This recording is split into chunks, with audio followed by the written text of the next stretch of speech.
ভারতে এয়ার ইন্ডিয়ার বিমান দুর্ঘটনার পেছনের কারণ নিয়ে সৃষ্টি হয়েছে ধোঁয়াশা। এখনও নির্ণয় করা যায়নি বিমানটির আছড়ে পড়ার সঠিক কারণ। তবে বিমানের যন্ত্রাংশের যথাযথ পরীক্ষা করতে কর্তৃপক্ষের ব্যর্থতাকেই দায়ী করছেন বিশ্লেষকরা। বিমানটির বিশাল ডেটাবেজ ঘেঁটে সঠিক কারণ বের করতে লাগতে পারে আরও বেশ কিছু সময়। জেনেক্সে শিফট করো, লাইফকে লিফট করো।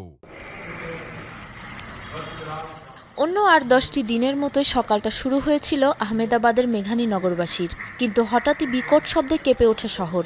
আবাসিক এলাকায় মেডিকেল শিক্ষার্থীদের হোস্টেলের ওপর আছড়ে পড়ে এয়ার ইন্ডিয়ার অত্যাধুনিক বোয়িং 787 ড্রিমলাইনার।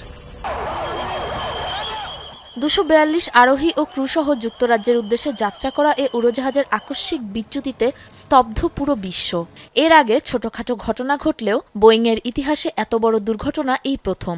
এখনও সঠিকভাবে জানা যায়নি ভয়াবহ এ দুর্ঘটনার কারণ। জল্পনা কল্পনা তো রয়েছেই, বিমান বিধ্বস্তের সঠিক কারণ নির্ণয়ে জোর পর্যবেক্ষণ চালাচ্ছে বিভিন্ন গবেষক ও বিশ্লেষক।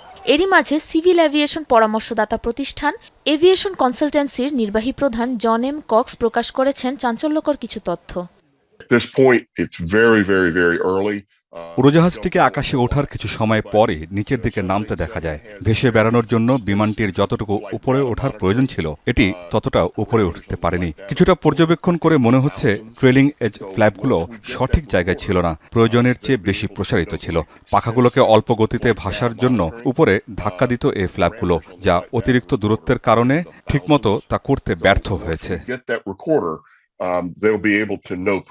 বিধ্বস্ত এয়ারক্রাফটের ছবি থেকে উদ্ধার করা যায়নি দুর্ঘটনার পেছনের প্রকৃত কারণ। ধারণা করা হচ্ছে উড্ডয়নের আগে উড়োজাহাজটির সব যন্ত্রাংশের কার্যকারিতা ঠিকমতো পরীক্ষা করেনি কর্তৃপক্ষ। এয়ারক্রাফটটি কি উড্ডয়নের জন্য সঠিকভাবে কনফিগার করা ছিল? এটার একটি সিস্টেম ছিল যা বিমান চালককে সতর্কবার্তা দেয়, যার মাধ্যমে প্রকৃত ঘটনা জানা সম্ভব। তবে ড্রিমলাইনারের ডাটা পর্যবেক্ষণ ছাড়া চূড়ান্তভাবে কিছু বলা সম্ভব নয়। এটি 787 এর প্রথম প্রাণঘাতী দুর্ঘটনা।